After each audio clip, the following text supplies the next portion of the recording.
हत्ता कि लोग मशहूर होने के लिए आज हुजूर पाक सल्लल्लाहु तआला अलैहि वसल्लम की गुस्ताखियां भी कर रहे हैं, और उनका मकसद सिर्फ और सिर्फ अपनी कौम में हीरो बनना आज एक फैशन बन चुका है। दुश्मनाने इस्लाम के दरमियान बड़ी बड़ी कंट्रीज में भी देखने को मिल रहा है, जिसको बड़ा नेता बनना है वो हुजूर पर भोंकता है, इस्लाम के खिलाफ, कुरान के खिलाफ। उन जालिमों को कभी डूब कर मर कर सोचना चाहिए। हिंदुस्तान ही की अगर मैं बात करूं, मुझे तो मेरी इस अदा पर भी फख्र है कि अल्लाह ने मुझे अगर कुछ अता किया है तो मेरे रसूल के सदक़े में अता किया। किसी दूसरे पे भौंक कर तो मशहूर नहीं हुआ, तुम्हारी किसी किताब पे बोल के तो नहीं आया, ना तुम्हारे धर्म पे बोल कर आया, ना तुम्हारे किसी गुरु घंटाल को बोल के आया। मुझे मेरे मुस्तफा की इज्जत से अल्लाह ने इज्जत दी, और उन्हें यह सोचना चाहिए तुम्हारे पास रखा कुछ है ही नहीं जिसको बोलकर तुम दुनिया में पॉपुलर बन सकते। तुम्हें पॉपुलर बनने के लिए भी मेरे नबी का वास्ता लेना पड़ रहा है। क्या कहना है, वाह वाह। बदनामी से भी नाम चाहते हो, दुनिया में अगर कुछ नाम करना है बदनामी के जरिए से, तब भी मेरे नबी के नाम पर भोंकते हो। आज ऐरा गैरा नत्तू खेरा जैसा भी हो, इस्लाम के बारे में कुछ कह दे तो उसको चंद लोग हीरो बनाते हैं, और उस पागल को ये नहीं मालूम कि ये 4 ही दिन का हीरो होता है। जो ये खिलाफ भोंकता है हुजूर की शान में या इस्लाम के खिलाफ, उसे एहसास नहीं होता कि वो उसकी मिसाल ऐसी है जैसे बैलगाड़ी के नीचे जो कुत्ता चल रहा होता है। उसे कुत्ते को ऐसा लगता है कि पूरी बैलगाड़ी मैं चला रहा हूं। थोड़ी देर के बाद बैलगाड़ी निकल जाती है, तब उसे पता चलता है कि कोई बैल चला रहे थे। तो ये इन लोगों की मिसाल ऐसी कि उन्हें ऐसा लगता है कि अब सारी दुनिया मेरी है। हमने अपनी आंखों से देखा, और आपको भी मैं बताता हूं, रिसेंटली हमारे इसी देश में उन कुत्तों का हशर अभी क्या चल रहा है वो भी आपको पता है। जिन्होंने इस्लाम, कुरान और मेरे आका की जात को निशाना बनाया, खूब भोंकते रहे, आज वो किसी पेपर के कोने में भी नजर नहीं आते। दूसरों की बात तो छोड़ो, दूर दराज तो छोड़ो, अपनी कौम में ही नहीं पूछे जाते।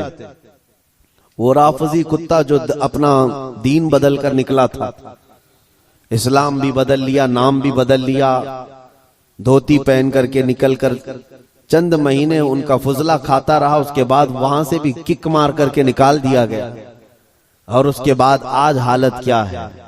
इसीलिए मेरे अजीजों याद रखो, दुनिया की चंद चकाचौंध को हासिल करने के लिए इन्होंने मेरे नबी को निशाना बनाया।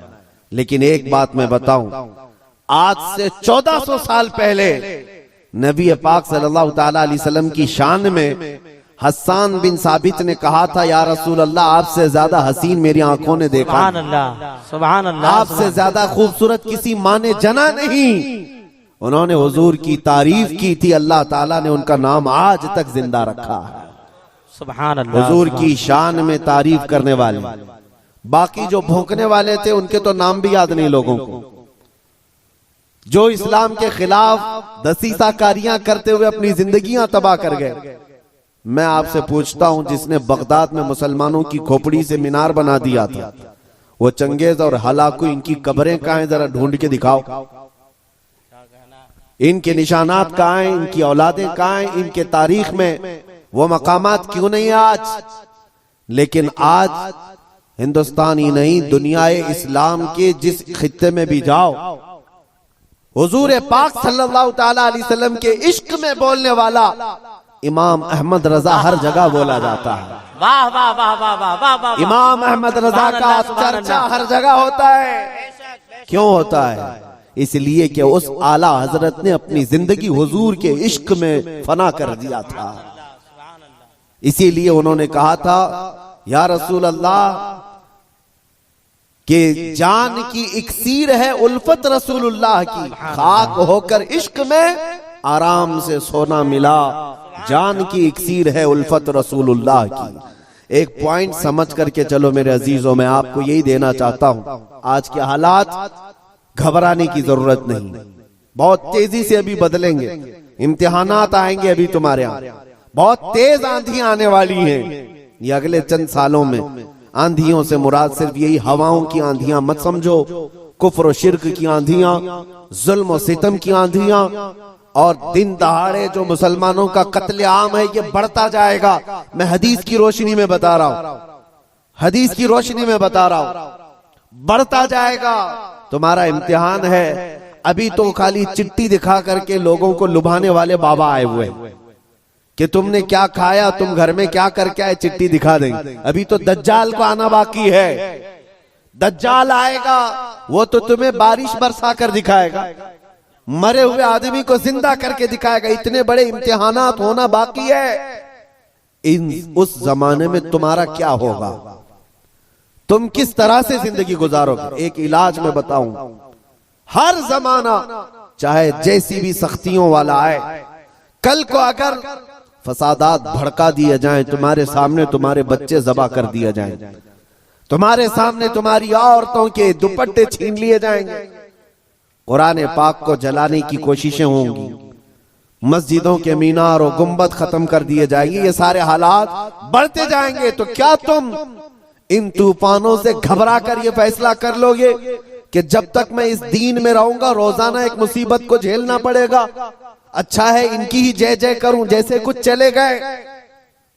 तो मेरे अजीजों, अगर तुम्हारा कदम जरा बराबर डगमगा गया तो फिर आज ही से तय कर लो कि तुम ईमान में आए नहीं थे, मुनाफिकत में थे, निफाक था। जिसका ईमान है वो उन आंधियों में एक ही सहारे के साथ जिंदा रहेगा। एक ही सहारा, छोड़ो, कोई कायद नहीं मिलने वाला है, मुश्किल है। रहनुमा, कायद, जमात, पार्टी, निगरान, सिपह सालार, ये सब एक तरफ रखो। उन हालात में तुम हर तरफ देखते रहोगे जिसको आला हजरत ने फरमाया है, साथी साथी कह के पुकारो, साथी हो तो जवाब आए। फिर झुंझलाकर सर दे पटखो, चल रहे मौला वाली है। हालात ऐसे आएंगे कि तुम साथी साथी कहकर पुकारते रहो, मदद के लिए कोई नहीं आने वाला है। उस जमाने में एक ही सहारा होगा। फरमाया बुजुर्गों ने कि जिसके सीने में मेरे मुस्तफा की मोहब्बत होगी, उन आंधियों से वो टकरा करके भी साबित कदम रहेगा, वो साबित कदम रहेगा। हर आने वाली आंधी का रुख मोड़ देगा। कत्ल बहुत सारे हो जाएंगे, इम्तिहानात बहुत सारे हो जाएंगे, लेकिन नबी पाक सल्लल्लाहु ताला अलैहि वसल्लम का सच्चा शहदाई और सच्चा वफादार उन आंधियों को फेस करेगा, मुकाबला करेगा, और अल्लाह की मदद आएगी। अल्लाह की मदद आएगी। अल्लाह की जो सबसे बड़ी मदद आनी है, इंतजार है सबको।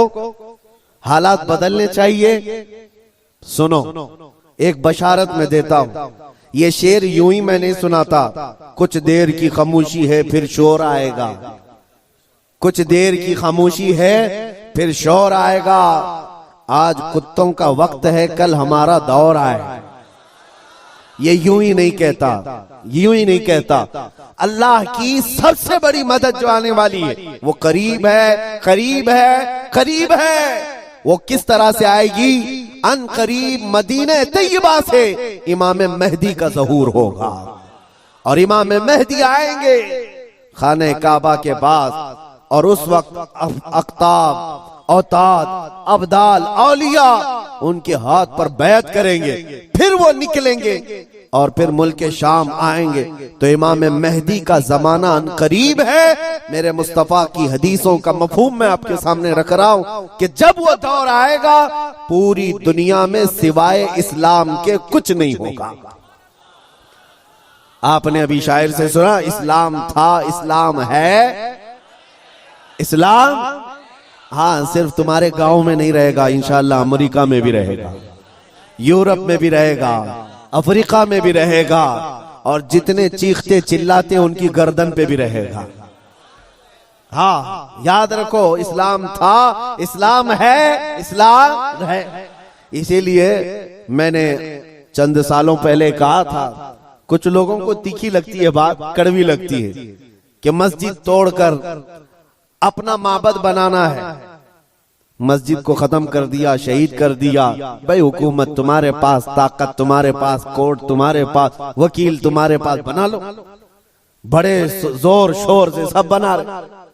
हमसे एक इंटरव्यू वाले ने पूछा आप इस पर क्या कहते हैं? हमने सिर्फ इतना ही कहा कि बनाने के लिए कहो लेकिन थोड़ा किबला देखकर बना लेना।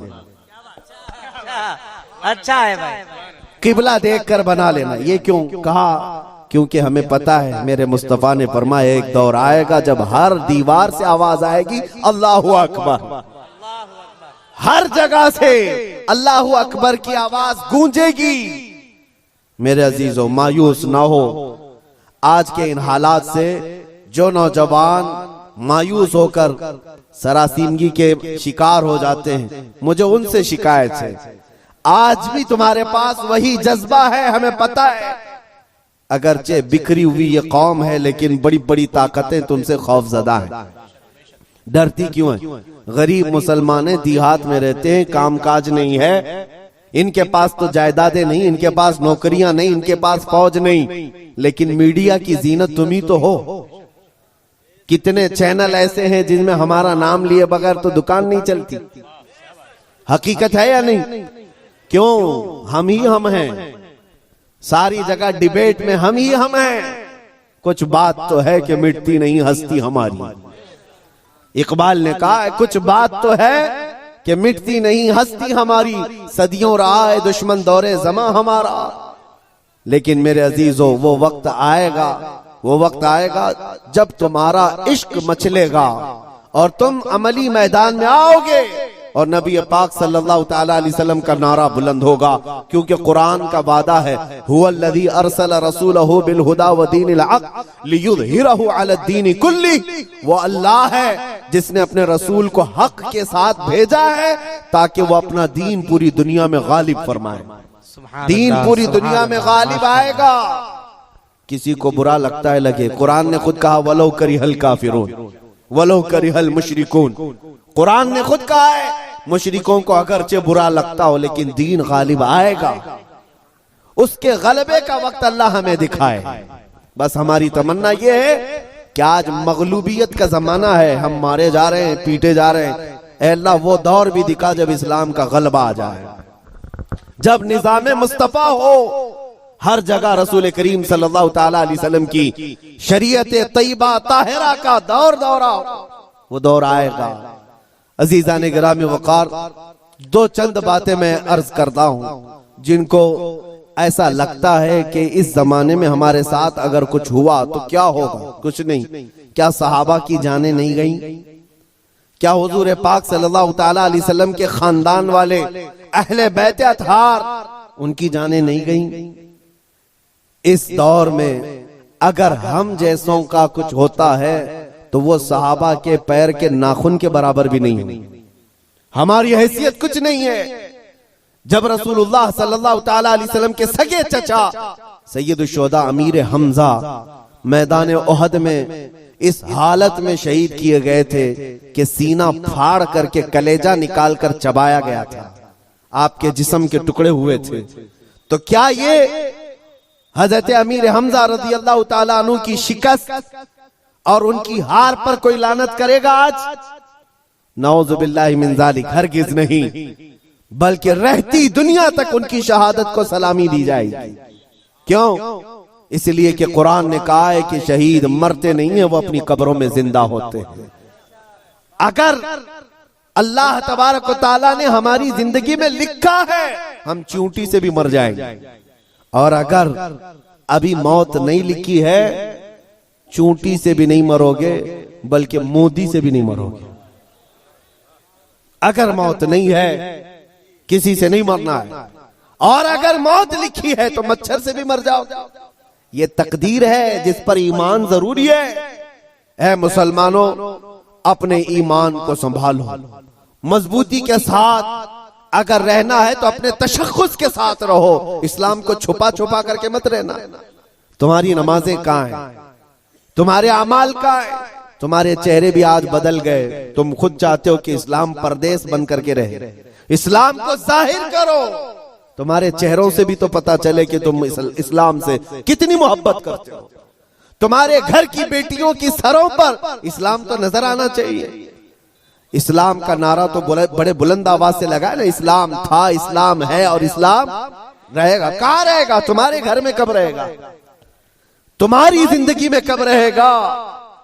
जब तुम खुद इस्लाम को अपने घर में पसंद करो, अपने बच्चों पर पसंद करो, अपनी औरतों पर पसंद करो, तो फिर देखो मजाल है कोई इस्लाम की तरफ उंगली भी उठाए।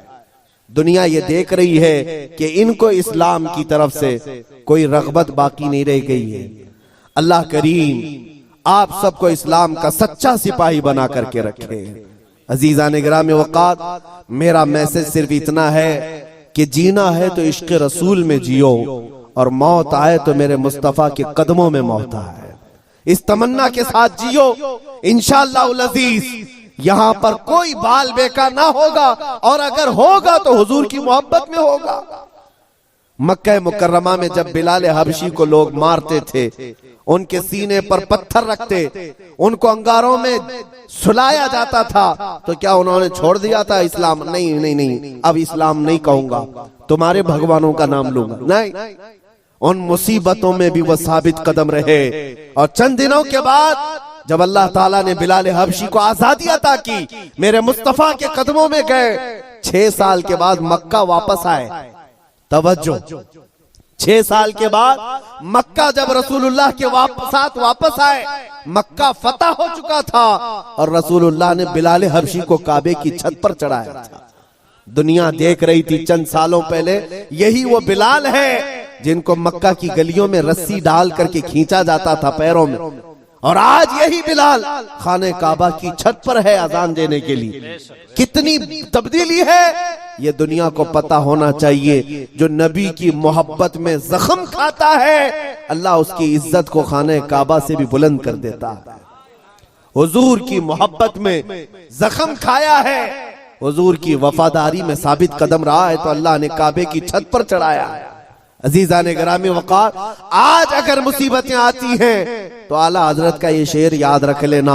आला हजरत ने बहुत प्यारे अंदाज में हमें समझाया है, खौफ न रख रजा जरा, तू तो है अब्दे मुस्तफा। खौफ न रख रजा जरा, तू तो है अब्दे मुस्तफा। तेरे लिए अमान है, तेरे लिए अमान है। हमारे लिए मकसद आज की मेरी तकरीर का खुलासा यही है कि उन्हें जाना, उन्हें माना, न रखा गैर से काम। लिल्लाहिल हम्द, मैं दुनिया से मुसलमान गया। ऐ मुसलमानों, आज ले उनकी पनाह, आज मदद मांग उनसे, कल न मानेंगे कयामत में अगर मान गया। नबी पाक सल्लल्लाहु तआला अलैहि वसल्लम की वफादारी का हक अदा करो। मेरा कहना सिर्फ यही है कि जलसे बहुत हो चुके, रात रात बहुत जागते हो, और लोगों के सामने तुम्हारे नारे, तुम्हारे जुलूस सब बहुत हो गया। इश्क रसूल का मजहर बनकर के किसी दिन अगर तुम किसी गली से भी गुजर जाओ, मौला तुम्हारी खुशबू से लोगों को इस्लाम की तरफ फेर देगा। इस्लाम की तरफ लोग सिर्फ तुम्हारी खुशबू से आ जाएंगे, तुम्हारी तबलीग की भी जरूरत नहीं होगी। बस शर्त यह है कि तुम मोहब्बत मुस्तफा सल्लल्लाहु अलैहि वसल्लम का पैकर बन करके तो निकलो, तुम्हारे अंदर वो तब्दीली आ जाए। अभी मौलाना आपसे पूछ रहे थे, जलसे का हुसूल यही है कि काश इस जलसे में कोई बैठा हुआ गैरतमंद जवान ये अहद करता कि मैं मेरे मुस्तफा से जान से ज्यादा मोहब्बत करता हूँ, मैं मेरे नबी से जान से ज्यादा मोहब्बत करता हूँ। मैं ये जो कह रहा हूँ हकीकत है या नहीं आपके साथ? आप जान से ज्यादा मोहब्बत करते हैं अपने नबी से? सब नहीं करते, या फिर सो रहे। नबी पाक सल्लल्लाहु तआला, मैं हाथ उठाने के लिए नहीं कह रहा, अरे मेरे अजीजों, मैं तो गर्दन कटाने की बात कर रहा हूं। हाथ तो बहुत छोटी चीज। क्या आप नबी पाक सल्लल्लाहु तआला अलैहि वसल्लम से अपनी जान से ज्यादा मोहब्बत करते हैं? अगर हुजूर से जान से ज्यादा मोहब्बत है तो कोई जवान यह अहद करता, मेरे नबी को नशा पसंद नहीं था, मैं कभी नशे के करीब नहीं जाऊंगा। मेरे रसूल को कभी गाने पसंद नहीं थे, मैं गाने कभी नहीं सुनूंगा। तर्क कर दूंगा। नबी पाक सल्लल्लाहु ताला अलैहि वसल्लम ने शराब के लिए हराम फरमाया है। शराब तो दूर की बात है, कोई छोटे से हल्के कतरे को भी मैं हाथ नहीं लगाऊंगा, इसलिए कि मेरे आका ने फरमाया शराब पीने वालों को कल कयामत के दिन जहन्नमियों का खून और पीप खौला करके पिलाया जाएगा। हम में से कोई वो अजाब सहने के काबिल नहीं। ये अहद करके उठता तो ये हकीकत में इश्क रसूल का मुजाहरा होता, ये हुजूर से मोहब्बत का हदिया होता। लेकिन होता यही है कि तुम्हारे अंदर नारे लगाने की ताकत बहुत ज्यादा है और हुजूर पाक सल्लल्लाहु ताला अलैहि वसल्लम के लिए मर मिटने की बात करने का जज्बा भी है, लेकिन अपनी जिंदगी में बदलाव लाने का जज्बा क्यों नहीं? हुजूर पाक का वास्ता देता हूं, जिंदगियां बदल डालो, जिंदगियां बदल डालो। और अगर तुमने अपने मोहल्ले से शुरुआत की, देखते ही देखते ये फिजा पूरे मुल्क में कायम हो जाएगी, पूरे मुल्क में कायम हो जाएगी। तुम अपनी मस्जिदों की पाबंदियां शुरू कर दो, तुम्हारी मस्जिदें भरी हो तुम्हारे नमाजों से, तुम्हारे सजदों से। एक बात मैं आपको बताऊं, हमारे इलाके में एक मुहावरा कहा जाता है, एक मुहावरा है, खुला मैदान होता है तो कुत्तों का राज होता है। अगर मैदान में कोई आता जाता नहीं है तो कुत्ते राज करने लग जाते हैं। साहब कचरा भी वहीं पर, कुत्ते भी वहीं, एक दूसरे को भौंक रहे हैं, चढ़ रहे हैं, कूद रहे हैं। यही है, ये मुहावरा ही नहीं हकीकत भी है। जब तुम्हारी मस्जिदें आबाद होंगी, किसी कुत्ते की मजाल नहीं होगी कि मस्जिद की तरफ आंख उठा कर देखे। तुम्हारी मस्जिदें वीरान हो गई, मस्जिदें खाली होने लगी, जिसकी वजह से ऐरा गैरा नत्थु खेरा मस्जिदों की तरफ आने लग गया। मीनार पर कभी हमले, गुंबदों पर कभी हमले। ऐ नौजवानों, ये मस्जिदें आज तुम्हें पुकार रही हैं, आ जाओ मुझे आबाद करो, आ जाओ मुझे आबाद करो। एक नहीं कई मस्जिदें शहीद होने की कगार पर हैं। इसीलिए आज बदलो, आज ले उनकी पनाह, आज मदद मांग उनसे, कल न मानेंगे कयामत में अगर मान गया। मेरी तकरीर का खुलासा मैं लुब्बे लुबाब आखिर खत्म इस बात पे करता हूँ। नबी पाक सल्लल्लाहु ताला अलैहि वसल्लम के इस नुक्ते पर जमा हो जाओ, अल्लाह करीम तुम्हें क्या नहीं देगा। तुम आज ये सोचते हो हमारी सियासत कैसे, हमारी हुकूमत कैसे मिलेगी, हमारी क़ियादत कैसे मिलेगी, हमारी खोई हुई दौलत कैसे आएगी, सब आएगा। अरे ये कोई चीज ही नहीं है, बल्कि अल्लाह रब्बुल इज्जत के कुरान पाक की आयत की तर्जुमानी करते हुए आशिक रसूल कहता है कि मोहम्मद से वफा तूने, कि मोहम्मद से वफा तूने, तो हम तेरे हैं। ये जहां चीज है क्या, लौह कलम तेरे हैं। ये सियासत चीज है क्या, लौह कलम तेरे है। हुकूमत चीज है क्या, लौह कलम तेरे है। अल्लाह करीम तुझे लौह कलम अता कर दे, बस शर्त यह है कि मेरे मुस्तफा से मोहब्बत करो। हमें करनी है शहिंशाह बतहा की रजा जोई, वो अपने हो गए तो रहमते परवरदिगार अपनी। मौला करीम कहने सुनने से ज्यादा अमल की तौफीक अता फरमाए। ऐ रब्बे करीम हमें उस वक्त तक मौत न दे जब तक तू और तेरा रसूल हमसे राजी ना हो जाए। व आखिर दावाना अनिल हम्दुलिल्लाहि रब्बिल आलमीन। अस्सलामु अलैकुम।